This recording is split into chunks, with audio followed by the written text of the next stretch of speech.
हमने जो चीज देखी वो तो स्वमार्गीय गुरु को प्रथम कर्तव्य और भगवत प्राप्ति के कार्य दैवी जीवन को प्रेरित करना।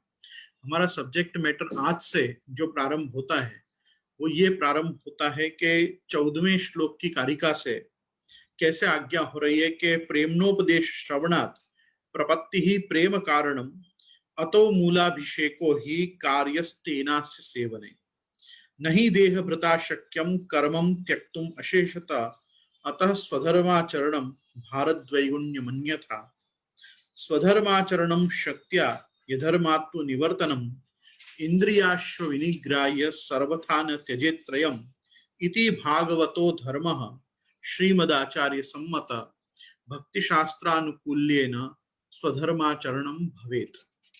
ये जो 14 से 16 तक की कारिकाएं हैं, 17 तक की, इन कारिकाओं का मैटर है कि श्री गोपीनाथ जी हमको बता रहे हैं कि वैष्णव से इतर स्वमार्गीय द्विज कुल के जो शिष्य हैं, अर्थात ब्राह्मण, क्षत्रिय और वैश्य, जो वैष्णव धर्म में आ रहे हैं या आए हैं, उनका क्या कर्तव्य है।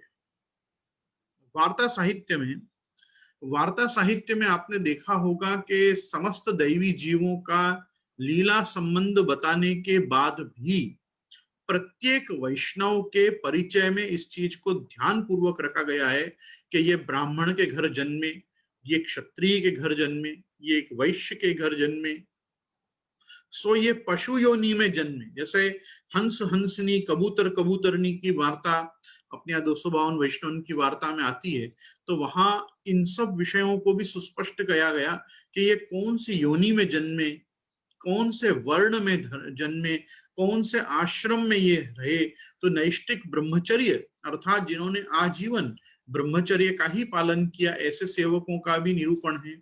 गृहस्थ धर्म का अवलंबन करने वाले सेवकों का भी निरूपण वार्ता साहित्य में सुस्पष्टतया हुआ है। तो वर्णाश्रम धर्म ये अपने आप में सनातन धर्म का एक ऐसा मूल अंग है कि जिसके ऊपर आज के समय में सर्वाधिक कुठाराघात आंबेडकर स्मृति ने आके किया है। और आंबेडकर स्मृति से मेरा तात्पर्य किसी एक व्यक्ति विशेष के ऊपर नहीं है, अपितु द कॉन्स्टिट्यूशन ऑफ इंडिया। इसमें जो पूरा एक स्वरूप ही कॉन्स्टिट्यूशन का अपने भारत भी नहीं, मैं तो कहूंगा इंडिया के कॉन्स्टिट्यूशन का, भारतीय कॉन्स्टिट्यूशन का जो स्वरूप रहा वो तो सनातन धर्म के ग्रंथों में सर्वत्र विद्यमान है, जब तक हम एक भारत के रूप में रहे। लेकिन इंडियन कॉन्स्टिट्यूशन में प्रजातांत्रिक धर्मनिरपेक्ष राज्य, सेक्युलर डेमोक्रेटिक कंट्री होने के नाते आज वर्णाश्रम धर्म का उतना स्टेटस नहीं रहा जितना स्टेटस वर्णेतर अंत्यजों का एवं अन्य जो जातियां हैं। मैं कभी किसी जाति को हीन जाति या उच्च जाति या तुच्छ जाति या प्रमुख जाति ऐसे नहीं कहता हूं, लेकिन जो वर्ण व्यवस्था के बाहर रहे हैं, आज उनका जैसा प्रभुत्व समाज में है ऐसा हम वर्णाश्रमियों का नहीं देखते। और उसमें भी सबसे ज्यादा उपेक्षित यदि कोई समाज है, समाज की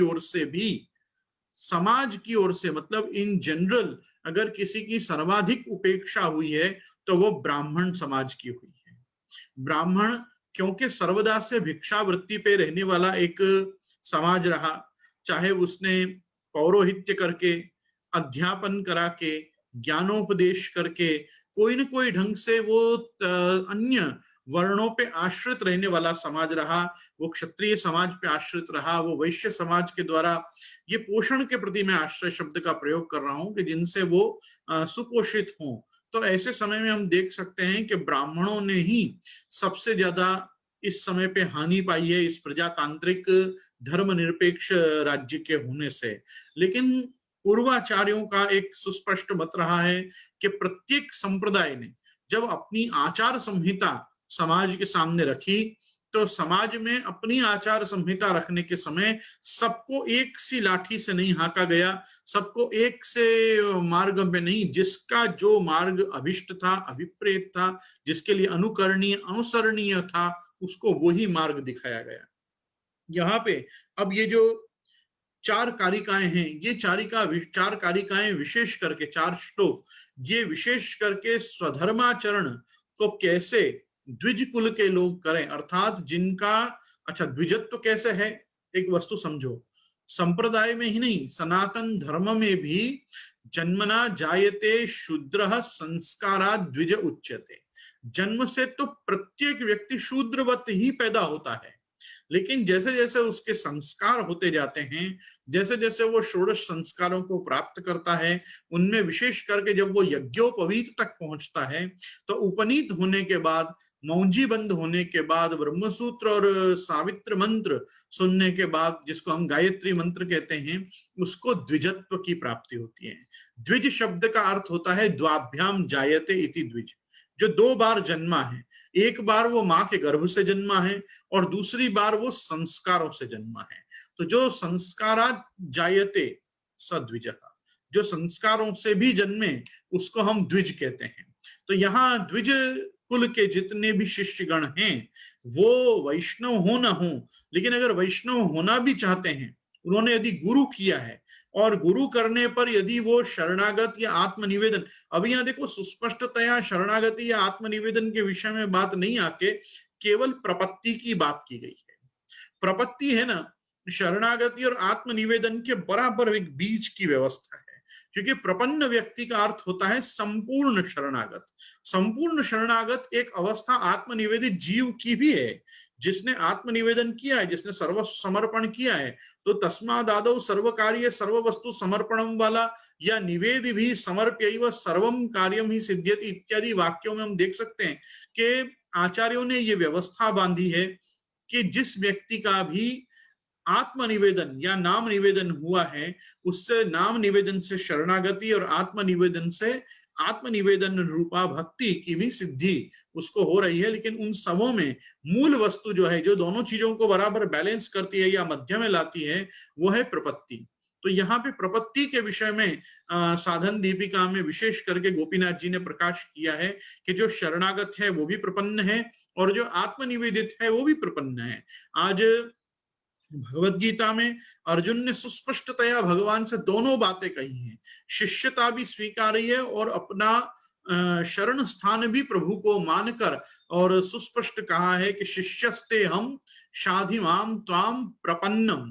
तो वो प्रपन्न भी हो रहा है और शिष्यता भी ग्रहण कर रहा है। उसी प्रकार से उद्धव जी ने भी प्रभु को अपना प्रभु भी जाना है, अपना मित्र भी माना है और उनके शिष्यत्व को भी स्वीकार किया है। तो अर्जुन और उद्धव उसमें स्पष्ट दृष्टांत है। अब यहाँ पे कह रहे हैं श्री गोपीनाथ जी कि प्रेमणोपदेश श्रवणात् प्रपत्ति ही प्रेम कारणम। प्रेमणोपदेश, भगवान के प्रति प्रेम कैसा हो इसका उपदेश जब आप श्रवण करोगे तो उससे वो प्रपत्ति सिद्ध होगी, जो प्रपत्ति ही मूल में प्रेम का कारण है। अतो मूलाभिषेको ही कार्यस्तेनास्य सेवने। 14वें श्लोक में आप सुस्पष्टतया आज्ञा कर रहे हैं कि उपर्युक्त लक्षण वाले गुरु के मुक्ते श्रद्धा प्रेम सो भगवत शास्त्र के उपदेश को श्रवण करिबेते भक्ति के कारण रूप भगवान को शरण सिद्ध होते हैं। कलिकाल में कल्याणकारी सब शास्त्रीय साधन जब दुस्साध्य हो गए हैं, तब अन्यान्य साधनन में श्रम नहीं करके सर्व मूलभूत भगवत शरण रूप उपाय को ही सेवन करना चाहिए। अर्थात समस्त कृष्णाश्रय, चतुश्लोकी और भक्तिवर्धिनी के सार रूप में यहाँ पे श्री गोपीनाथ जी आज्ञा कर रहे हैं कि प्रेमनोपदेश श्रवणात्, प्रेम सहित उपदेश श्रवणात्, उपदेश को सुनवे से क्या होवे है, प्रपत्ति ही, शरणागति। ये जो शरणागति है ये नैष्ठिक शरणागति, ये शरणागति उसकी है कि जो कभी भी विचलित नहीं होगा या जिसके अंदर अन्याश्रय की गंध मात्र भी नहीं है। वो प्रकार की शरणागति की यहाँ पे बात हो रही है। और सर्वोपरि बात क्या है देखो कि यहाँ पे कहा कि अतो मूलाभिषेको ही कार्यस्तेनास्य सेवने। अतो मूलाभिषेको, मूलाभिषेक मतलब आपको एक काम करना है कि अब मूल का ही सिंचन करना है। अब आप वृक्ष की जड़ में पानी दोगे तो अपने आप ही सब चीज हो जाएगी। तो वो क्या है मूल, यहाँ पे अभी 2 बार आएगा ये सेम दृष्टांत मूलाभिषेक का 2 बार आने वाला। पहली बार इस अर्थ में आया है कि यहाँ पे अतो मूलाभिषेको ही कार्यस्तेनास्य सेवने, कि आप क्या अब कोई भी साधन तो इस समय कलिकाल में शुद्ध बचे नहीं, तो क्या करोगे, तो कहा आप सेवा ही साधन रूप बचा, इसलिए भगवान की शरण रूप उपाय को ही सर्वदा करना चाहिए। 15वें श्लोक में नहीं देह भृता शक्यम कर्मम त्यक्तुम अशेषता अतः स्वधर्माचरणम भारद्वैगुण्य मन्यथा। 15वें श्लोक में आज्ञा कर रहे हैं कि देहधारी ते कर्मन को पूर्ण रूप से त्याग संभव नहीं होते। देहधारी मात्र से इस चीज को भगवान ने तीसरे अध्याय में अर्जुन को बहुत अच्छे ढंग से समझाया है कि अर्जुन तुम कर्म को कभी नहीं छोड़ सकते, और कर्म को क्योंकि नहीं छोड़ सकते इसलिए कर्म कर्तव्य ही है। तो कर्म यदि कर्तव्य है तासों अपने अपने वर्ण और आश्रम के धर्म अनुसार कर्म करने चाहिए। ऐसे न करें तो स्वधर्माचरण की उपेक्षा और स्वच्छंद आचरण, ऐसे दो दोष आए पड़े हैं। दो दोष यहाँ पे बहुत भयंकर संभावित बताए हैं कि यदि वर्णाश्रम धर्म का पालन व्यक्ति नहीं करता तो क्या होगा कि स्वधर्म के आचरण की उपेक्षा उससे होगी, और अपन अगर स्वधर्म के आचरण की उपेक्षा करेंगे तो अपने आप हमारा आचरण कैसा बनेगा, स्वच्छंद आचरण बनेगा। तो वहां क्या स्थिति खड़ी होगी, जो भगवान ने जो आज्ञा की है वो आज्ञा क्या की है भगवान ने, अत्र शास्त्रम प्रमाणम ते कार्याकार्य व्यवस्थितौ ज्ञात्वा शास्त्र विधानोक्तम कर्म कर्तुर्मिहार्हसि। ज्ञात्वा शास्त्र विधान। अब समस्या क्या आएगी, समस्या ये आएगी कि यदि तुमने यह शास्त्र विधि उत्सज्य वर्तते काम कारता न च श्रेयम अवाप्नोति न सुखम न पराम गतिम, न तुमको परागति मिलेगी न तुमको सुख मिलेगा और शांति भी नहीं मिलेगी। क्यों?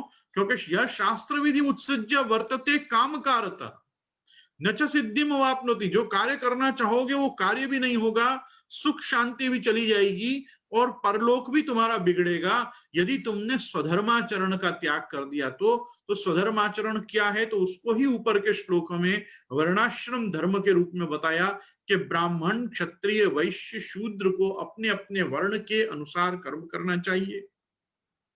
आश्रम धर्म है ब्रह्मचर्य, गृहस्थ, वानप्रस्थ और सन्यास, ये 4 आश्रम हैं।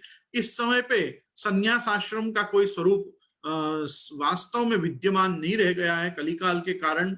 आज जितना भी सन्यासी वर्ग है प्रायः सब पाखंडी, प्रायः सब ढोंगी, और वो क्यों ऐसे हैं, क्योंकि सन्यास कर्म मार्गे न कर्तव्यम सुतराम कलिकालतः। कर्म मार्गीय जो सन्यास बताया, त्रिदंड सन्यास जो बताया, वो तो इस समय इस कलिकाल में कर्तव्य रूप है ही नहीं, क्योंकि इस समय उसके जो नियम धर्म हैं वो किसी के द्वारा पालन किए जाएं ऐसी संभावना काल धर्मत्वेन तो नहीं है। तो क्या करना, तो श्री महाप्रभु जी ने भी अपने सन्यास निर्णय में स्पष्ट आज्ञा की कि कलिकालेन कर्तव्यम कर्म मार्गेन कर्तव्यम सुतराम कलिकालतः अत आदौ भक्ति मार्गे कर्तव्यत्वाद विचारणा। तो भक्ति मार्ग में क्या स्वरूप है सन्यास का, अपन उस पर विचार करते हैं। तो वहां क्या स्वरूप निकला, विरहानुभवई का अर्थ सर्वत्यागोपदेश का, जैसे श्री महाप्रभु जी का नाम है तो उसी के हिसाब से श्री महाप्रभु जी ने उपदेश भी किया कि विरहानुभवई का अर्थम परित्यागो प्रशिष्यते, भगवान के विरहानुभव के लिए परित्याग करना चाहिए, कर्म मार्गीय पद्धति से संन्यास नहीं लेना चाहिए। तो समस्या ये है कि आज तो संन्यास किसी को लेना ही नहीं है। वास्तव में तो धर्माचरण करता जितना भी वर्ग है इसमें से पूछो किसको सन्यासी होना है, तो कोई नहीं कहेगा कि मुझे सन्यासी होना है, होना भी नहीं चाहिए। कारण के जहां तक सन्यास धर्म की बात है, सन्यास धर्म ब्राह्मणों को तो चारों आश्रम के सेवन का, ब्राह्मण वर्ण को तो चारों आश्रम के सेवन का अधिकार है, क्षत्रिय को सन्यास का अधिकार नहीं है। क्षत्रिय को केवल ब्रह्मचर्य, गृहस्थ और वानप्रस्थ। इसीलिए आपने प्राय सभी राजाओं को देखा होगा कि जितने भी राजा श्रीमद् भागवत आदि पुराणों में वर्णित हैं, ये एक समय आने पर वानप्रस्थ ले लेते थे और राजर्षि के रूप में ऋषि रूप से वनों में रहते थे। तो ये राजर्षि होते थे, वन में चले जाते थे, लेकिन ये कभी सन्यासी नहीं होते थे, वानप्रस्थी ही होते थे। भागवत जी में एक भी सन्यासी राजा नहीं मिलेगा, वानप्रस्थी मिलेंगे सब, बराबर। उसी प्रकार से आपने कभी वैश्य के लिए नहीं सुना होगा कि वैश्य ने वानप्रस्थ भी लिया हो। वैश्य को 2 ही आश्रम दिए गए, उसको ब्रह्मचर्य करना है और गृहस्थ आश्रम जीना है। वानप्रस्थ और सन्यास भी केवल ब्राह्मण और क्षत्रियों को ही बताए। और उसी प्रकार से शूद्र को केवल सदाचार का जीवन और गृहस्थाश्रम, एक ही आश्रम शूद्र को दिया गया था, तो उस कारण से शूद्र के लिए गृहस्थाश्रम, वैश्य के लिए ब्रह्मचर्य और गृहस्थाश्रम, क्षत्रिय के लिए ब्रह्मचर्य, गृहस्थ और वानप्रस्थ, और केवल सन्यासियों के लिए चारों, मतलब ब्राह्मणों के लिए संन्यास पर्यंत के चारों आश्रम दिए गए हैं। यहाँ पे भी सुस्पष्टतया श्री गोपीनाथ जी आप आज्ञा कर रहे हैं कि आपको क्या करना है। तो आज्ञा कर रहे हैं कि स्वधर्माचरणम शक्त्या यधर्मात्तु निवर्तनम इंद्रियाश्व विनिग्राह्य सर्वथा न त्यजेत त्रयम्। पहली वस्तु स्वधर्माचरणम शक्त्या, पहले तो शक्ति पूर्वक अपने धर्माचरण का ध्यान रखना है और उसको प्रैक्टिस करना है, धर्म को जीना है। यधर्मात्तु निवर्तनम, जिसको भी पाप, अपराध, दोष और अघसंज्ञा दी गई है कि ये अघ है हमारे, इनसे दूर रहना है। तो पाप नहीं करना है, अपराध नहीं करने हैं, दोषों से बचना है और अघ नहीं उपार्जित करने हैं। तो ये चीजों का यधर्मात्तु निवर्तनम। और इंद्रियाश्व विनिग्राह्य सर्वथा त्यजेत्रयम्, और इंद्रिय रूपी अश्व जो हैं उनको वश में रखने का प्रयास करना है। तो ज्ञानेन्द्रिय कर्मेंद्रियों को संयत करके उनके ऊपर नियंत्रण लगा के, और सबसे बड़ी वस्तु क्या है, भक्ति शास्त्र और भक्ति मार्ग में इंद्रियों का शमन नहीं करना, इंद्रियों का दमन करना। इंद्रियों का शमन नहीं क्यों करना है, इंद्रियों को नष्ट करने से क्या होगा, इंद्रियों को नष्ट करने से कुछ भी नहीं होगा। वासनाएं कहाँ है, मनुष्य के अंतःकरण में भरी हुई हैं। तो जब अंतःकरण को शुद्ध करोगे तो वासनाओं का, उसमें भी दुर्वासनाओं का शमन करो और इंद्रियों का दमन करो। बाकी तो भगवान ने स्पष्ट कह दिया है, कर्म इंद्रियाणि संयम्य य आस्ते मनसा स्मरण इंद्रियाणि विमूढ़ आत्मा मिथ्याचार स उच्यते। पूरी भूख लग रही हो और मन में असंख्य व्यंजन खाने के विचार आ रहे हों तो एकादशी त्याग देनी चाहिए, और या उन विचारों को त्याग देना चाहिए जिन विचारों के कारण मनुष्य से एकादशी नहीं हो रही हो, व्रत नहीं हो रहा हो। तो वो विचारों को, और विचारों को न त्याग सको तो फिर भगवान कहते हैं मिथ्याचार स उच्यते। क्यों मिथ्याचारी होना भाई, कर्मेंद्रियों को दबा दबा के और यास्ते मनसा स्मरण, उन्हीं पदार्थों का, उन्हीं वस्तुओं का मन से चिंतन करते रहोगे और बोलोगे आज तो मेरा व्रत है। ऐसा व्रत कभी पुण्य प्रद नहीं होता, अपितु हानि ही करता है मनुष्य की। ऐसी स्थिति में वो कर्म ही नहीं करने जिसका चिंतन वारंवार अपना मन करता हो और वो अपने को दुर्वासना की ओर ले जाता हो। ऐसा है ना कि सद्वासना, असद्वासना और मिश्र वासना, ये तीनों चीजों के ऊपर नियंत्रण प्राप्त करने के लिए और वर्णाश्रम धर्म के स्वरूप को भी सही रूप से जानने के लिए सप्तम स्कंध का पारायण करना चाहिए। सप्तम स्कंध जो है वो ऊतयः कर्म वासना, जो मनुष्य की कर्म वासनाएं हैं उनको ऊती लीला में सप्तम स्कंद में श्रीमद् भागवत जी में निरूपित किया गया है। उसमें हिरण्यकश्यप की असद्वासना है, प्रहलाद जी की सद्वासना है, और बाद में नारद युधिष्ठिर के संवाद में युधिष्ठिर जी की मिश्र वासना है। इस प्रकार से मनुष्य को कैसे कैसे विचार आते हैं और कैसे दिग्विजयी होके भी मनुष्य आतताई हो जाता है, और कैसे प्रहलाद जी की तरह केवल आत्म संयम रूप और भगवत धर्म का अवलंबन करने पे मनुष्य त्रिलोकी का नाथ बन जाता है। ये असद्वासना और सद्वासना से सप्तम स्कंध में बताया गया। और बाद में नारद जी से राजा, उसमें त्रिपुरासुर के वध की कथा भी एक बहुत सुंदर बीच में प्रसंग आता है कि कैसे भगवान श्री कृष्ण आप महादेव जी से त्रिपुरासुर का वध करवाते हैं। वो भी उसमें है। अब त्रिपुर विजय क्या है, काम, क्रोध और लोभ रूपी असुर के ऊपर जो महादेव जी की विजय है। महादेव जी कौन है, धर्म के ऊपर जो शिव तत्व आरूढ़ होता है। धर्म अर्थात बैल, बैल जो है नंदी, वो हमेशा धर्म का स्वरूप बताया गया है। धर्म के ऊपर जो आरूढ़ होता है, धर्म पे जो चलता है, वो अपने आप में कल्याण है, वो अपने आप में ही शिव तत्व है। तो शिव तत्व जो है वो शंकर है। शम करोति कल्याणम करोति स शंकर। शिव अर्थात कल्याण। तो जो शिव जी से भगवान त्रिपुरासुर का वध कराते हैं, उसका तात्पर्य ये है कि जो कल्याण है, जो शुभ है, वो जब धर्म पे आरूढ़ होता है और तब वो काम और क्रोध लूपी इस त्रिपुरों का दहन करता है, तब वो त्रिपुरारी कहलाता है। तो व्यक्ति को भी काम क्रोध लोभ जैसे शत्रुओं पे विजय प्राप्त करनी चाहिए। और त्रिविधम नरकस्येदम द्वारम नाशमयात्मना कामम क्रोधम च लोभम च तस्माद एतत्त्रयम् त्यजेत। ये भी भगवान का गीता जी में वचन है कि ये काम क्रोध और लोभ जो है ये एक्सप्रेस वे टू नरक है, ये सीधे नरक की ओर ही मनुष्य को ले जाते हैं। इसलिए जितना हो सके इन काम क्रोध और लोभ पे विजय प्राप्त करने का प्रयास करना चाहिए। मैंने पूर्व के व्याख्यानों में भी कहा है कि काम और क्रोध तो आते जाते रहते हैं, ये इतने हानिकारक नहीं होते जितना लोभ होता है।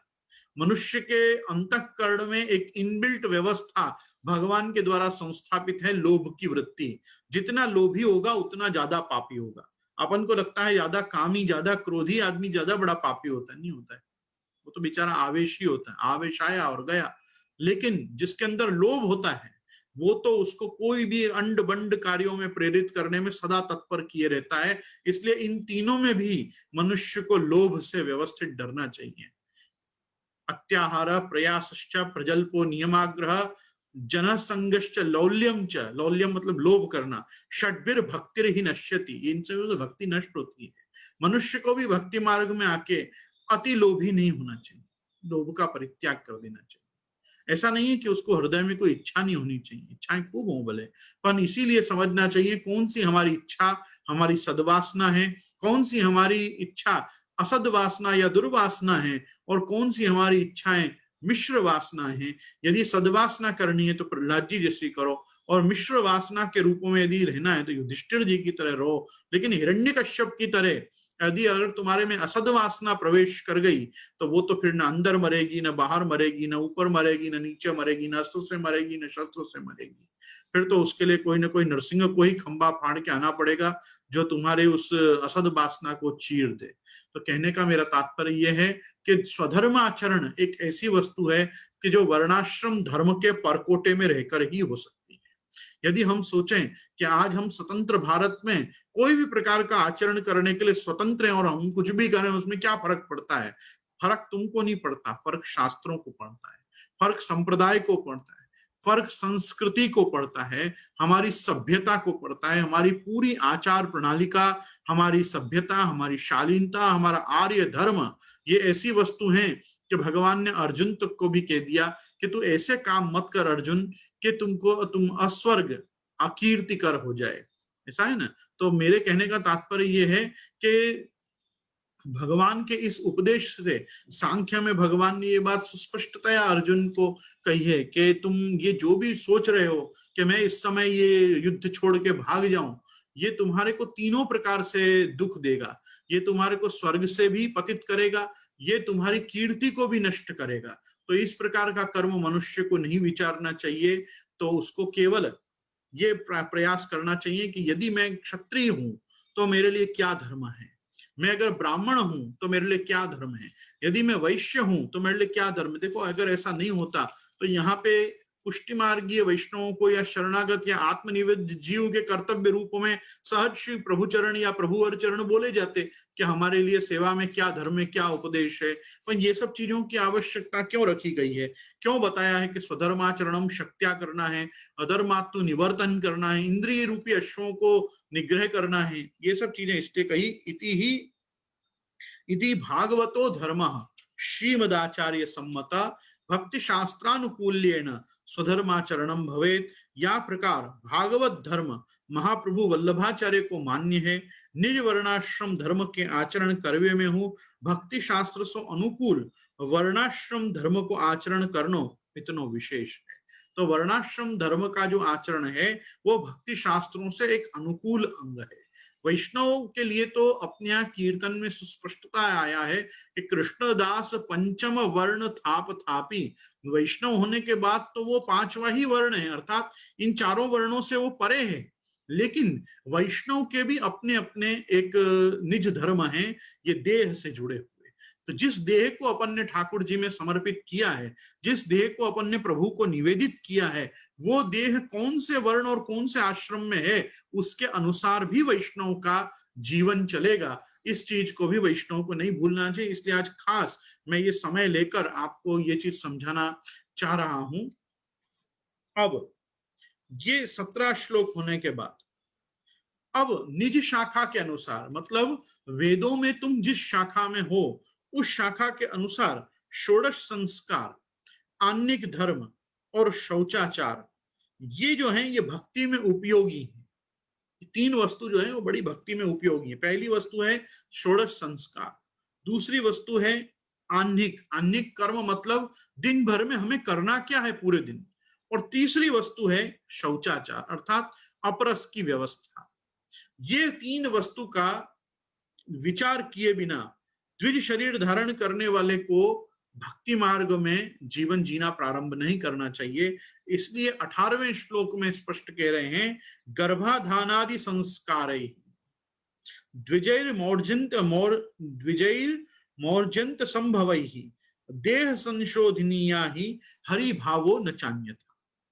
यदि भक्ति से तो आप मुझे श्रवण कर रहे हैं तो मैं चाहूंगा कि आप एक बार हमारे आज के श्लोकों का एक बार चित्र दिखाएं और पुनश्च वापिस ये 25 लोगों का फ्रेम आप दिखाएं। तो मैं चाहूंगा पहले आप वो 14 से 26 तक का आज का वो चित्र दर्शन लोगों को कराएं, क्योंकि मैं ऐसे काफी लोगों को देख रहा हूं कि जिनके पास अभी हाल पीडीएफ हैंडी नहीं है, और काफी लोग बहुत श्रद्धा से सुन रहे हैं लेकिन उनको ये नहीं पता हम कौन से श्लोक पे चल रहे हैं। इसलिए 14 से 26 यदि संभव हो तो आप दिखाएं और पुनश्च एक बार।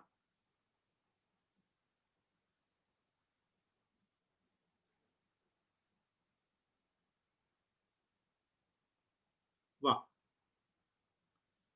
हम इस समय पे 17वें श्लोक को पूरा कर चुके हैं, अर्थात प्रेमनोपदेश श्रवणात् प्रपत्ति ही प्रेम कारणम। ये प्रेमनोपदेश जो है ये प्रेम से किया हुआ गुरु का उपदेश है।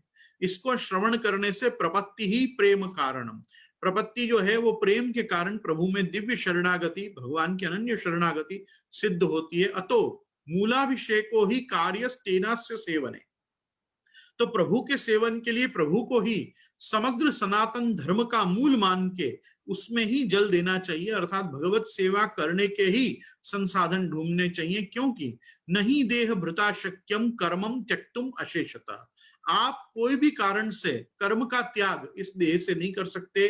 देह धारण की है तो हमको कर्म तो करते ही रहना पड़ेगा। अतः स्वधर्माचरणम भारत द्वैगुण्य मन्यथा, आपको दोनों प्रकार से भार रूप ना हो, एक स्वच्छंद आचरण आपसे ना हो, दूसरा स्वधर्माचरण की उपेक्षा ना हो। इस कारण से भी ये आज्ञा हुई है कि हमको ध्यान रखना है कि नहीं देह भृता शक्यम कर्तुम कर्मम त्यक्तुम अशेषता, अतः स्वधर्माचरणम भारत द्वैगुण्य मन्यथा। तो भारत द्वैगुण्य मन्यथा में दो चीजें हैं, एक स्वधर्माचरण की उपेक्षा ना हो और दूसरा हमारा स्वच्छंद आचरण ना हो, नहीं तो दोनों से ही पाप की संभावना है। फिर कह रहे हैं कि स्वधर्माचरणम शक्त्या यधर्मात्व निवर्तनम इंद्रियाश्व विनिग्रहाय सर्वथा न त्यजेत्रयम् एष ही भागवतो धर्म श्रीमदाचार्य सम्मत। ये जो है ना ये भागवत धर्म है। भागवत धर्म अर्थात भगवत भक्तों ने, श्रीमद् भागवत पुराण ने और भक्ति मार्गीय धर्माचार्यों ने इसी प्रकार से जीव के लिए कर्तव्य बताया है। ये बड़ा सहज कर्तव्य है। हमको धर्म को प्रयास पूर्वक करना है, अधर्म का त्याग करना है और इंद्रिय रूपी हमारे अश्वों को हमको वश में रखना है और इस चीज को कभी भी नहीं छोड़ना है। और इससे क्या होगा, अपने आप ही सहज काम क्रोध लोभ मोह मद मात्सर्य इन पे मनुष्य विजय प्राप्त करेगा। षट दोषा पुरुषे नेह हातव्या भूतिमिच्छता निद्रा तंद्रा भयम क्रोध आलस्यम दीर्घ सूत्रता, ये 6 दोषों को मनुष्य को त्याग देना चाहिए। ईर्षि घृणी तो संतुष्ट, ईर्षि घृणी असंतुष्ट क्रोधज्ञो नित्य शंकित परभाग्योपजीवी च षडेते दुख भागिना, ये सब लोग दुख का ही भोग करते हैं। ये कौन लोग हैं जिन्होंने अपना स्वधर्माचरण छोड़ दिया है। तो हमको यहाँ पे सुस्पष्टतया कहा गया है कि ऐसा करना ही जो है इति श्री भागवतो धर्म श्रीमदाचार्य सम्मत भक्ति शास्त्रानुकूल्येन स्वधर्माचरणम भवेत्, इसलिए कुछ भी प्रयत्न करके स्वधर्म का आचरण करना चाहिए। इतना उपदेश करने के बाद आप समझा रहे हैं कि अपनी अपनी निज शाखा, अपने अपने वेद गोत्र प्रवर इन सबों के द्वारा मनुष्य को अपने गर्भाधान आदि संस्कारे, गर्भाधान से लेकर और षोडश संस्कार में जो भी हैं उसमें विशेष करके द्विजय मौर्जंत संभव ही मौंजीवंत अर्थात यज्ञोपवीत संस्कार तक तो द्विजत्व की प्राप्ति के लिए संस्कारों को ध्यान पूर्वक करना चाहिए। अब ये क्यों करना है, संस्कारों में क्यों जाना है, क्यों ये सब कर्म अपने होने चाहिए, तो कह रहे हैं कि देह संशोधनीया ही हरि भावो न चाहिए था। अब इस पूरे श्लोक में 18वें श्लोक में जो विशेष वस्तु है वो है गर्भानादादि संस्कार ही। संस्कार क्या होता है, क्या चीज होती है जिसको हम संस्कार कहते हैं। आज अपन लोग क्या करते हैं, अपने जो टेंडेंसीज हैबिट्स जो अपने को mode of moral and ethics बताए गए, code of morals and ethics, code of conduct जो है अपन उसको संस्कार मानते हैं। संस्कार वो नहीं, एक वस्तु को समझना, अपन बोलते हैं ना ये भाषा संस्कृत है, संस्कृत मतलब जिसको शुद्ध किया गया, जो वस्तु को भी शुद्धि का संपादन कर दिया गया है वो वस्तु कहते हैं ये संस्कारित है, इसका संस्कार हो चुका है। तो संस्कार कर देने का मतलब क्या होता है, उसको शुद्ध कर देना। अरे यहां तक कि आपको मैं बताऊंगा, आदमी मर जाता है तो हम उसको क्या बोलते हैं, मृत शरीर, पार्थिव शरीर, उसका भी क्या होता है, अग्नि संस्कार। अग्नि संस्कार मतलब जो उसके मरण से उस देह में जो दोष उत्पन्न हुए थे उसको भी निवृत्त कर देना। अंत्येष्टि, छल्ला संस्कार, उसका अंतिम संस्कार, दाह, वो भी एक प्रकार की शुद्धि का संपादन है। तो वो भी वो देह को शुद्ध करना बहुत जरूरी। तो देह का संशोधन कहां से शुरू होता है, तो कहीं गर्भाधान आदि संस्कार है। गर्भाधान जब होता है तब से जो उसको शुद्धिकरण दिया जाता है, तो उसका शुद्धिकरण का मध्य भाग जो आता है वो है द्विजन, मतलब ये द्विजय मौंज्यंत संभव है, उसको यज्ञोपवीत करा देना। इसमें मैं दो चीजें खास कहना चाहूंगा। स्त्रियों का संस्कार, स्त्रियों का संस्कार पाणी ग्रहण ही है। जिनका पाणी ग्रहण हुआ है अर्थात जिनका विवाह हुआ है वो शुद्ध हैं। वो क्यों शुद्ध हैं, क्योंकि उनको वेदाधिकार प्राप्त हो जाता है। उनको वेदाधिकार कैसे प्राप्त होता है कि वो यज्ञ में सहधर्मिणी के रूप में सपत्नीक, जब मनुष्य यज्ञ याग आदि कोई भी धर्माचरण करे तो उसके बाजू में वो बैठ सके, और उसके बैठने से उसका कर्म पूरा होता है, पुरुष का कर्म पूरा होता है उसकी स्त्री के बैठने से। तो अपनी यहाँ स्त्री को जो संस्कार दिया गया है वो एक विशिष्ट संस्कार दिया गया है। पूरे जितने संस्कार पुरुष के होंगे उसमें एक संस्कार स्त्री का होगा विशेष, जिसको कहेंगे पाणी ग्रहण संस्कार। वो हो गया, उसको उसने सप्तपदी या चतुष्पदी अग्नि के फेरे ले लिए, फिर वो शुद्ध है एक वस्तु। और द्विज के साथ ऐसा नहीं है, पुरुष के साथ ऐसा नहीं है। पुरुष को क्या विवाह करने से कोई शुद्धि नहीं आती।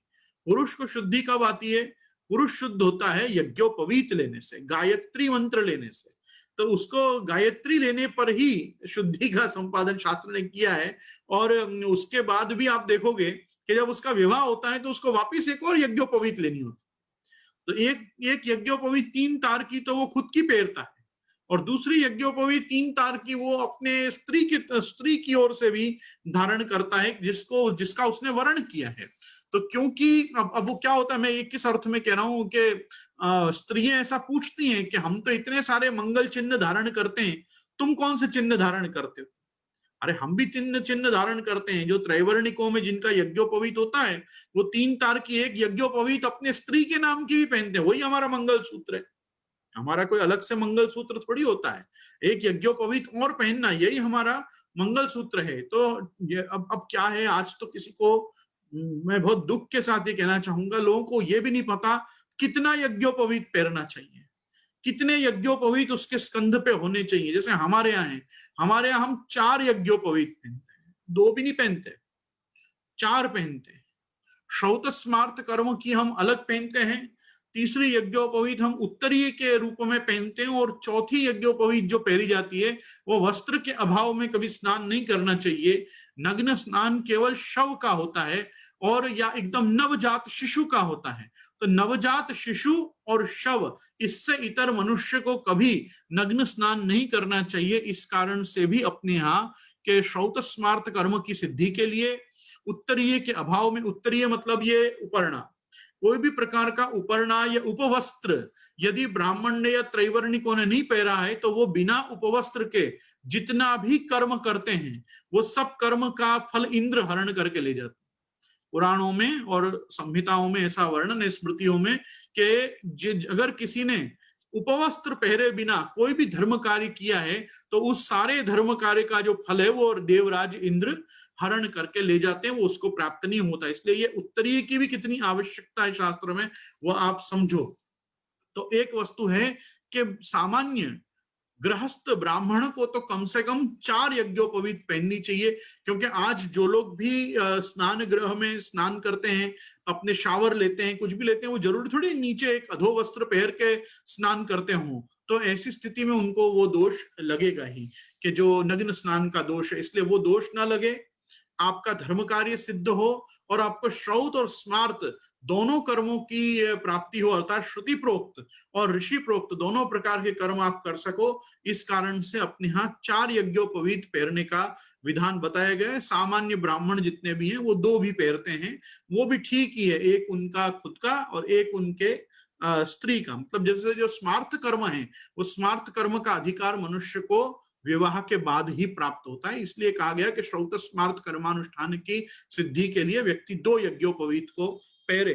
तो यहाँ पे कह रहे हैं कि ये सब यज्ञोपवीत धारण करना, सावित्री मंत्रोपदेश लेना, इस प्रकार से षोडश संस्कार खुद के करवाना, ये सब की आवश्यकता क्यों है? तो कहा देह संशोधनीय ही हरि भावो न चान्यता। 18वें श्लोक को देखो आप, उसमें लिखा है देह संशोधनीय ही हरि भावो न चान्यता। जब तक देह का संशोधन नहीं होगा तब तक हरि भाव की प्राप्ति नहीं होगी मनुष्य को। अब देखो यहाँ पे मजेदार बात क्या है। अब आप समझ गए होंगे कि द्विज शब्द जो है वो केवल ब्राह्मणों के अर्थ में नहीं है। द्विज शब्द जो है वो ब्राह्मण, क्षत्रिय और वैश्य जो तीनों मिलके यज्ञोपवीत धारण कर रहे हैं यदि, तो वो द्विज कहला रहे हैं। जिन परंपराओं में, वैश्य परंपरा में भी, वैश्यों के वणिकों के घर में भी जहां यज्ञोपवीत होती आ रही है, उनको यज्ञोपवीत कराते रहना चाहिए, नहीं तो वो क्रम भंग हो जाएगा।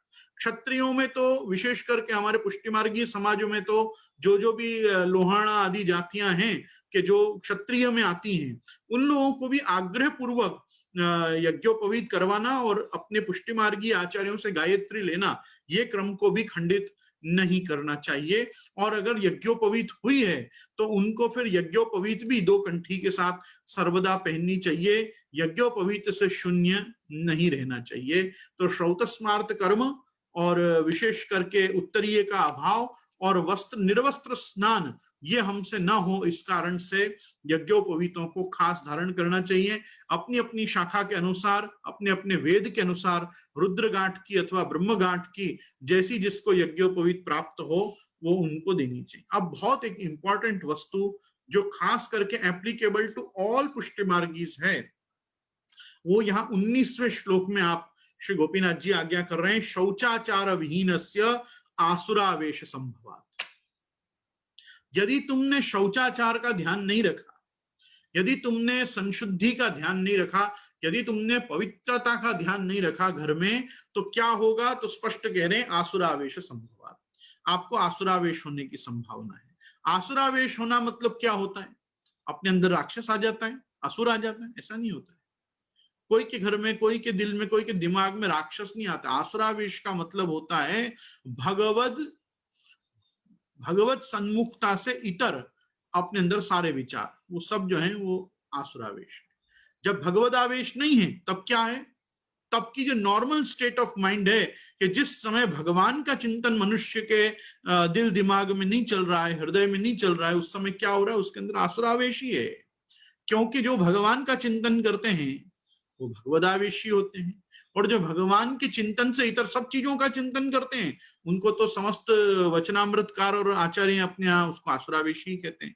तो यहाँ कह रहे हैं कि शौचाचार विहीनस्य आसुरावेश संभवात। अपने यहाँ जो शब्द है अपरस, अपरस क्या है? अब वास्तव में अपभ्रंश है। ये शब्द जो है वो क्या है? अस्पृश्य। अस्पृश्य जो है वो वास्तव में शब्द है जिसका अपभ्रंश होकर शब्द क्या बना? अपरस। अपरस क्या होता है? अपरस कुछ नहीं होता है। अपरस तो ब्रजभाषा में बोला जाता है, क्योंकि ब्रजवासी लोग जो थे वो ब्रजवासी लोग अस्पृश्य ऐसे नहीं बोल पाते थे। हम कौन सी अवस्था में अस्पृश्य, आपको मालूम है? आज भी वो रिक्शा नहीं बोल पाते, ए रिस्का ऐसे बोलते हैं। नहीं बोला जाता, किसी से कोई शब्द नहीं निकलता। अभी उसमें उसका कोई दोष थोड़ी है, उसके जो जिह्वा के संस्कार हैं वो ढंग से, वो जो बोल पाता है बोल पाता है। वो लोग रिक्शा नहीं बोल पाते। आज भी आप देखोगे गुजरातियों में बहुत लोग हैं रिस्क नहीं बोल पाते। मैं रिक्स ली थी, मैं तो आना माटे बहु मोटी एक रिक्स ली थी। रिक्स क्या होता है? रिस्क शब्द है तो नहीं बोला जाता है। वैसे ही हमारे यहाँ बहुत लोगों से नहीं बोला जाता था अस्पृश्य, वो क्या बोलते थे? अपरस। तो उसका अपभ्रंश हो गया। अब अपरस क्या है? भगवत रस में रहना अपरस है। यूं समझो कि प्रभु अपने माथे बिराज रहे हैं, अपरस। When you are not in अपरस, डाउन रस। डाउन रस मतलब लौकिक, लौकिक में आ गए। इंग्लिश में भी कर सकते हो अपरस एंड डाउन रस। तो डाउन रस में क्या हो गया? हम लौकिक में आ गए। अपरस मतलब समथिंग हायर, ट्रांसेंडेंटल प्लेटफॉर्म पे आ गए, स्पिरिचुअल प्लेटफॉर्म पे आ गए। तो क्या हो गया? हम अपरस में आ गए। तो जब हम प्रभु की ओर जा रहे हैं तब हम अपरस में आ रहे हैं। और अपरस में कब आ रहे हैं? जब हमारे में भगवदावेश हो रहा है। तो यहां स्पष्ट कह रहे हैं शौचाचार्य विहीनस्य, जिसने संशुद्धि का ध्यान नहीं रखा उसको क्या होगा? उसको आसुरावेश की संभावना ज्यादा है। ऐसा नहीं है कि हो ही जाएगा, संभावना, उसमें संभावना है। तुम्हारा चित्त प्रभु में नहीं लगेगा। आप देखो मजेदार बात, मैं आपको एक इसका सहज बात बताऊं। आप सुबह स्नान करो, धोती बंडी पहनो, चरणामृत लो और तिलक लगाओ, आपको सबसे पहला मन क्या होगा? ठाकुर जी को दंडवत करिया हूं, मंदिर में जाया हूं, सेवा करिया हूं, पाठ करिया हूं। जिसका जो दैनिक आह्निक होगा, दैन दिन आह्निक होगा, वो अपने कर्म में वो चला जाएगा। आह्निक मतलब सुबह सुबह हम जो सत्कर्म करते हैं, सुबह सुबह से मेरा तात्पर्य है जब सात्विक गुण की प्रचुरता होती है वातावरण में, तब जो हम कार्य करते हैं वो क्या है? हमारे आह्निक धर्म है, बराबर ना? फिर क्या होगा? बीच में राजस धर्म आ जाएगा। रात को क्या होगा? तामसी वृत्तियां ज्यादा मनुष्य पे हावी होती है। पर सुबह सुबह क्या होता है? सत्व गुण का संचार वातावरण में होता है। तो व्यक्ति प्राय दिन भर के सारे धर्म कर्म सुबह ही करता है, प्रातः उठ के ही करता है, बराबर है कि नहीं? अभी क्या होता है, बहुत सारा एक वैष्णव समाज है, वो पूछता है हम ऑफिस से आके पाठ कर सकते हैं कि नहीं? आप बिल्कुल कर सकते हो। सनातन धर्म में त्रिकाल संध्या की व्यवस्था रही है कि नहीं रही है? प्रातः संध्या, मध्याह्न संध्या, सायं संध्या। संध्या की आवश्यकता क्या है? मार्जन आदि करके शुद्ध हो जाना। आप अगर ऑफिस से आके नहा रहे हैं, नहा के घर के कपड़े पहन रहे हैं, तो आप पाठ कर सकते हैं, आप जप कर सकते हैं, आप सत्संग कर सकते हैं, आप कीर्तन कर सकते हैं, आप बहुत कुछ कर सकते हैं करना चाहें तो आप ऑफिस से आके भी हजार काम कर सकते हैं। सांझ हो गई तो क्या पाठ नहीं होंगे? बिल्कुल होंगे। सांझ को सब सामूहिक पाठ कर सकते हैं, घर के लोग सब बैठ के साथ में पाठ कर सकते हैं। आपको सुबह सुबह पाठ करना, सुबह सुबह जप करना, ये सब क्यों बताया गया है? वातावरण में ही उस समय सर्वाधिक सात्विक भाव रहता है। इसी कारण से बहुत प्राचीन परंपरा है, सुबह उठते ही वेदाध्ययन प्रारंभ हो जाता है। आचमन करते थे, मुख शोधन करते थे और सीधे वेद पाठ करने बैठ जाते थे। ब्राह्मण के बच्चे कभी नहाने नहीं गए। क्यों नहाने जाएंगे? ऐसा क्या किया है जो नहा के आके पाठ करें? वो शुद्धि है।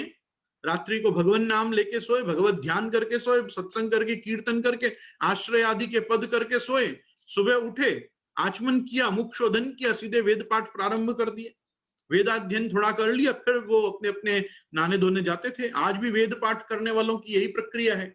वेद पाठी कभी सुबह उठ के तुरंत नहीं नहाते, वो पहले वेद पाठ करते हैं, पाठ कंठस्थ करते हैं। आज भी आप देखो सर्वाधिक स्कूल्स कब चलती हैं? स्कूल सुबह सुबह ही चलेंगे। क्यों?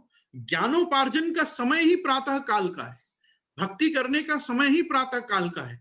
पर क्या सांझ को जाके आतताई हो जाना? नहीं, ऐसा कोई जरूरी नहीं है। सांझ को आसुरावेश में ही रहना नहीं, सांझ को भी भगवत भाव में रहा जा सकता है। व्यक्ति को जब पाठ करना है करे, नहा धो के करे, खाली पेट करे, 2.5 घंटा कम से कम अन्न लिए को हो जाए, उसके बाद एक स्नान करे, फिर जो पाठ बाकी हो वो पाठ पूरे करे।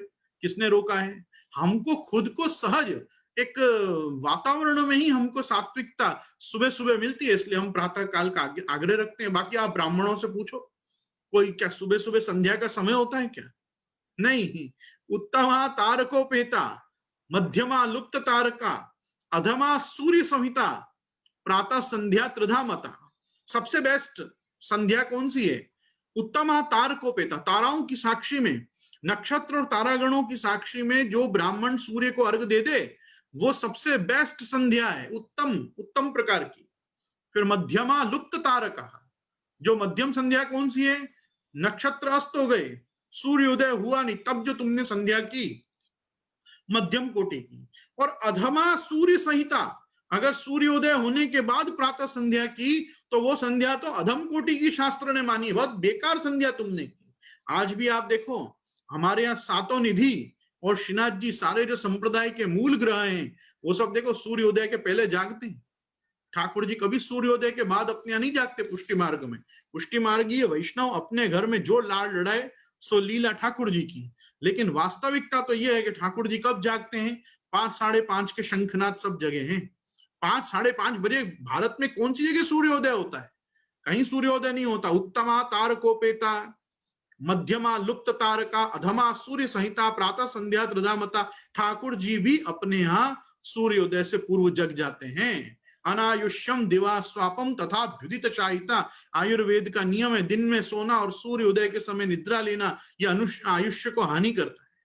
तो जो वस्तु आयुष्य के लिए हानिकारक है उसको अपने यहाँ निषेध किया गया है। ठाकुर जी में भी अपने यहाँ उसको नहीं रखा गया। इसलिए हम सबको लोग कहते हैं सुबह सुबह पाठ करो, सुबह सुबह जप करो, सुबह सुबह सब करो करो, पर जिससे नहीं हुआ वो एक भी दिन छोड़ो क्यों, आसुरावेशित क्यों रहो? सांझ को आओ, सांझ को एक धार मारो, स्नान करो और वस्त्र बदल के आप चरणामृत लेके तिलक नया करके आप पाठ करो, जितने पाठ करने करो।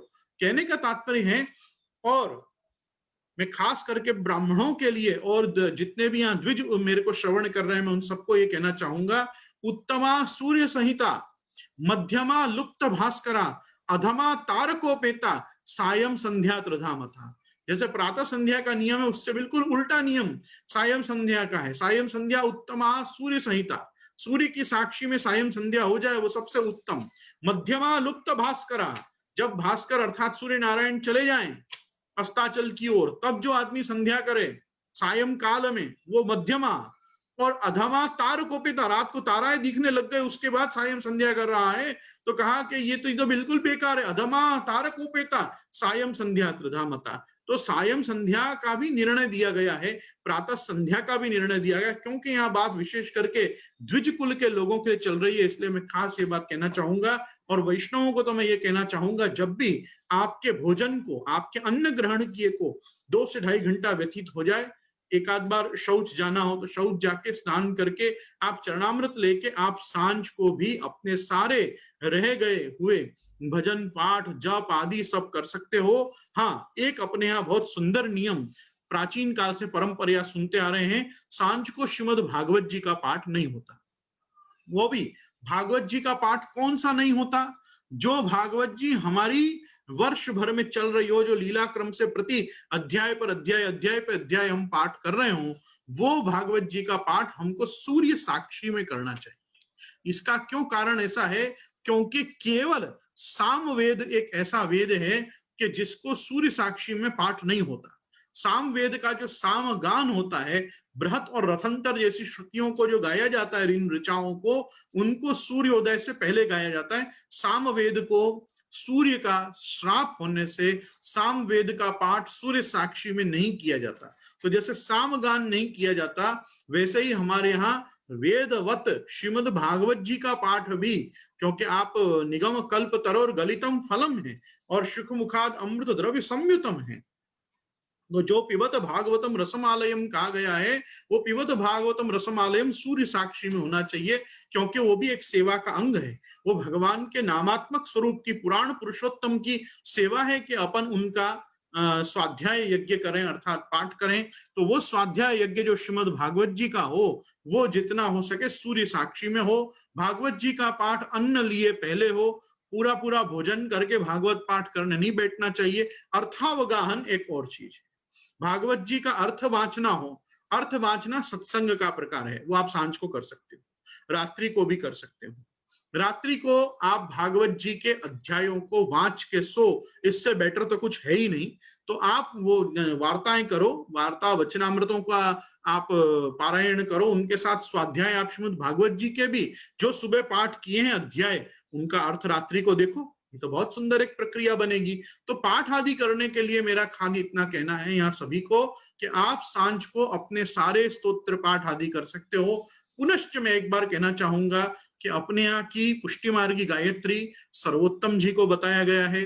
सर्वोत्तम जी को भी प्रायः अन्न लिए पहले करना चाहिए, खाली पेट लेना चाहिए। सर्वोत्तम जी का पाठ भी श्रीमद् आचार्य चरण का नामात्मक स्वरूप है, जितना हो सके अपरस में या शुद्धता में करना चाहिए। जैसे हम सत्संग मंडलों में सर्वोत्तम जी का एक साथ 35 पाठ या इतने सारे पाठ करते हैं, वो एक सामगान की प्रक्रिया है, वो नित्य पाठ के अंतर्गत एक क्रम नहीं है, इसलिए वो कभी भी हो सकता है। लेकिन सुबह सुबह हम अपने खुद के भक्ति के वर्धनार्थ और कृष्णाधरामृत स्वाद सिद्धि के लिए जिस सर्वोत्तम स्तोत्र का हम पाठ करते हैं वो भी अपरस में होना चाहिए। जैसे पंचाक्षर मंत्र का जाप और गद्य मंत्र का उच्चारण हम अपरस में करते हैं, वैसे ही श्री सर्वोत्तम जी को भी हमको अपरस में करना चाहिए। या सर्वोत्तम जी करें उसके पहले एक बार यमुनाष्टक का पाठ करना चाहिए, क्योंकि यमुनाष्टक तनुनवत्व प्रदान करता है। यमुनाष्टक एक बार बोले बाद आप कहीं भी बैठे हो, कोई भी अवस्था में, तो आप सर्वोत्तम जी कर सकते हो। तो कहने का मेरा तात्पर्य यह है इन सभी बातों में कि एक भागवत जी के क्रम को छोड़ दो तो विशेष करके तो मैंने समस्त वैष्णव परंपराओं में सायं काल में बहुत लोगों को सस्वर गीता पाठ करते देखा है। तो सायं संध्या के साथ गीता जी को लेना चाहिए और प्रातः संध्या के साथ अर्थात प्रातः मध्याह्न संध्या में श्रीमद् भागवत जी के पाठ का आग्रह रखना चाहिए, क्योंकि भागवत जी का जो पाठ है वो प्रायः शुद्धता मांगता है, स्वच्छता मांगता है, पवित्रता मांगता है, जिसको यहाँ कहा गया कि शौचाचार विहीनस्य आसुरावेश संभवात। हमको आसुरावेश की संभावना हमारे आसपास नहीं होनी चाहिए, इसलिए शौचाचार का ध्यान रखना चाहिए। अब शौचाचार जो है, अपरस विभाग जो है, वो हर व्यक्ति के अपने इंडिविजुअल सर्कमस्टेंसेस, उसके रहन सहन की परिस्थिति, उसके पास प्राप्त संसाधन, इन सब पे निर्भर करती है। इसलिए एक सी सेंट्रलाइज्ड या जनरलाइज्ड एक सार्वभौमिक संहिता अपरस के ऊपर लागू नहीं की जा सकती कि अपरस का यही स्वरूप है। अपरस का स्वरूप यह है तन की शुद्धि, मन की शुद्धि, स्थान की शुद्धि। ये तीनों चीजें जहां संपादित होती हों उसको हम अपरस में रहने वाला स्थान कह सकते हैं। जहां हमारा तन शुद्ध हो, जहां हमारा मन शुद्ध हो और जहां पे हम धर्म कार्य कर रहे हैं वो स्थान शुद्ध हो। तो वो जो स्थान और सामग्री, सबसे बड़ी वस्तु है, जिन चीजों से हम ठाकुर जी की सेवा कर रहे हैं उनका भी मार्जन किया हुआ हो, वो संशोधित हो, खासा की हुई हो, सिद्ध की हुई, समराई हुई हो, तो वो सब सामग्री अपरस में ही है। तो अब क्योंकि आगे थोड़ा बहुत जो भी क्रम चलेगा वो अपने दैनंदिन आह्निक के साथ चलेगा, इसलिए मैं 20वें श्लोक से आगे मैं आपसे साथ कल सत्संग करूंगा। आज मैं यहाँ पे ये इतना ही कहना चाहूंगा कि 19वें श्लोक का उपसंहार प्रभु चरण इस प्रकार से करें, ततः स्वान्निक धर्माणाम आचारोपि प्रसज्यते। जो व्यक्ति शुद्धि आदि के आचार को यथाविधि पालन नहीं करत है, तिनके देहेंद्रियन में आसुरावेश होवे की पूर्ण संभावना रहते है। ताते अपने अपने नित्य कर्म को आचरण हो करना चाहिए। मनुष्य को अपने नित्य कर्म के आचरण पे भी विशेष ध्यान देना चाहिए और इसी के साथ अपने जीवन में उस अस्पृश्यता, जिस समय आपका स्पर्श भगवान या भगवदीय भावना से इतर और कोई वस्तु से नहीं है, उस अवस्था को प्राप्त करने का प्रयास करना चाहिए, जिसको हमारे यहाँ अस्पृश्य अवस्था कहा गया, अपरस की व्यवस्था कहा गया। कि अब हम अपरस में आ गए, मतलब अब हम सिर्फ उस रस में रहेंगे कि जो रस हमको भगवद रस की ओर ले जाए, लौकिक रस की ओर या विषयासक्त संसारावेश की ओर हमको जो ना ले जाए। तो एक है संसारावेश, एक है भगवदावेश और एक है आसुरावेश। तो मनुष्य जो है या तो प्रायः संसारावेश में रहता है और या वो आसुरावेश में रहता है। भगवदावेश तो जितनी देर भी निभ पाए उसको आचार्य चरणों की कृपा और अपने गुरुजनों की कृपा मान के ही मनुष्य को आनंद मानना चाहिए। इसी के साथ हम आश्रय के पद की ओर चलते हैं और कल हम 20वें श्लोक से आगे सत्संग प्रारंभ करेंगे। आज मेरे पास यहाँ कमल भाई खास ये आग्रह करने आए थे कि आप समय मर्यादा में इस ग्रंथ को न बांधें। ये ग्रंथ लोक कल्याणकारी और पुष्टि मार्गी जन कल्याणकारी ग्रंथ है और जैसे जैसे ये आगे बढ़ेगा ये अपनी गंभीरता में बहुत सारे आचार धर्म, विचार धर्म, भगवत धर्म, जीव धर्म और ईश्वर धर्म का निरूपण करता चलेगा। इसलिए आप इसको ऐसा न समझें कि प्रभु चरण के उत्सव तक या कोर्ट की सांझी तक ही करें। मैंने कहा कि नहीं, अब तो अपना संकल्प है कि ये 127 श्लोकों का सत्संग व्याख्यान इस जूमांतर्गत सत्संग सत्र में अपने को करना ही है।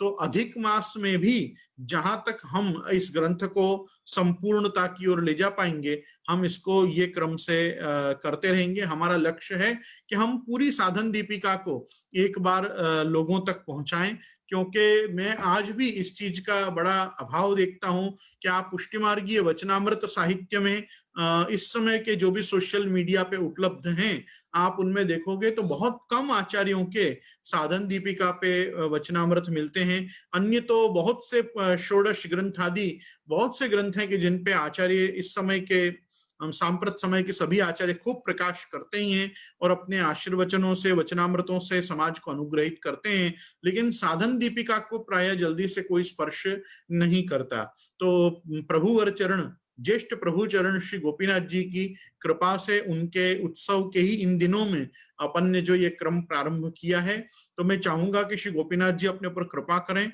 और अपन इस ग्रंथ को उसकी संपूर्णता में समझने तक समर्थ बने। बस इसी के साथ, दृढ़ न चरणन केरो भरोसो, दृढ़ न चरणन केरो, श्री वल्लभ नख चंद्र छटा बिन, सब युग मांझ अंधेरो भरोसो, दृढ़ न चरणन केरो, साधन और नहीं आ कली में, जासो हो य निवेरो, सूर्य कहा कहे द्विविध यांधरो, बिना मूल को चेरो भरोसो, दृढ़ न चरणन केरो भरोसो। श्री गोवर्धन नाथ की जय, श्याम सुंदर श्री यमुने महारानी की जय, श्री वल्लभाधीश की जय, श्री गुसाई जी परम दयाल की जय, आज के आनंद की